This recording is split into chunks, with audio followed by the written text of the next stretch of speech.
Hi friends, welcome back to Kondapalli బొమ్మ multiple videos. ఈరోజు మనం చెక్కలు తయారయ్యే విధానం చూద్దామండి. ముందుగా దానికోసం మనం బియ్యం పిండిని జల్లించి పెట్టుకోవాలి. ఇప్పుడు నేను చూపించిన లోట కేజీ పిండి పడుతుందండి ఆ లోటలో. అందుకు నేను కేజీన్నర తీసుకున్నాను. ఇప్పుడు వేసిన మిశ్రమం కూడా పచ్చిమిరకాయలు, కరివేపాకు, జీలకర్ర, చిన్న ముక్క అల్లం, వెల్లుల్లిపాయ ఈ మొత్తం కలిపి రోట్లో కచ్చాపచ్చగా దంచుకొని కలుపుకున్నాను అనమాట పిండిలో. ఆ తర్వాత సాల్ట్ కూడా తగినంత సాల్ట్ వేసుకొని కలుపుకోవాలి. ఇలా కలుపుకున్నాక కాచి చల్లార్చిన నూనె కూడా వేసుకోవాలండి. నూనె బదులు మీరు నెయ్యి కూడా యూజ్ చేయొచ్చు. ఇది వేయడం వల్ల మనకి చెక్కలు అనేవి చక్కగా వస్తాయి అన్నమాట, గట్టిగా ఉండకోకుండా. ఇలా మొత్తం కలుపుకున్నాక ఇలా పిండి ముద్దలాగా అవ్వాలండి పట్టుకుంటే. ఇలా అయిన తర్వాత మనం కాచి చల్లార్చుకున్న గోరువెచ్చని నీటిని కలుపుకుంటూ కొద్ది పోసుకుంటూ పిండి ముద్దలా తయారు చేసుకోవాలి.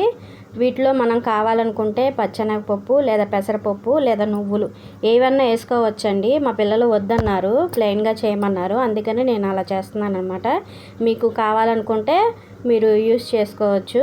వాటిలో పిండిలో వేసుకోవచ్చు. పచ్చెనగపప్పు కానీ పెసరపప్పు కానీ నువ్వులు ఏమైనా వేసుకోవచ్చు. ఇలా వేసుకున్నాక పిండిని బాగా కలుపుకోవాలండి. ఒక 10 నిమిషాల పాటైనా బాగా కలుపుకోవాలి. అలా కలుపుకుంటేనే మనకి చెక్కలు బాగా వస్తాయి అన్నమాట. ఇలా కలుపుకున్నాక మీరు మొదటిసారి నా వీడియోని చూస్తున్నట్టయితే లైక్ చేయండి, షేర్ చేయండి, సబ్స్క్రైబ్ చేసుకోండి. చూడండి, పిండిని ఇట్లా కలిపేసుకున్నాక ఇంత సైజులో ఉండలు చేసుకుంటే చాలండి. మీ దగ్గర పూరి ప్లస్ ఉంటే పూరి ప్లస్తో ఒత్తుకోండి, లేదనుకుంటే చేత్తో ఒత్తేసేయండి. లేదా మీకు సెట్ చేసుకుంటే గిన్నెలో దేనికో దాన్ని సెట్ చేసుకొని ఒత్తుకోవచ్చు అనమాట. నేను చేత్తోనే చేసేస్తున్నాను, నా దగ్గర పూరి ప్లస్ లేదు. చూడండి, ఉండలు కూడా ఇలా చేసేసుకోవాలి. ఇలా కవర్కి నూనె రాసుకొని మనం ఉండకు కూడా నూనె పెట్టుకొని చేసుకోవాలన్నమాట. పల్చాగా ఒత్తుకోవాలండి, మందంగా ఒత్తద్దు. అలా ఒత్తితే చక్క ఉడకదు, గట్టిగాను ఉంటుందన్నమాట. పల్చాగా ఒత్తుకుంటే చక్కగా కరకరలాడుతూ క్రిస్పీగా వస్తాయి అన్నమాట.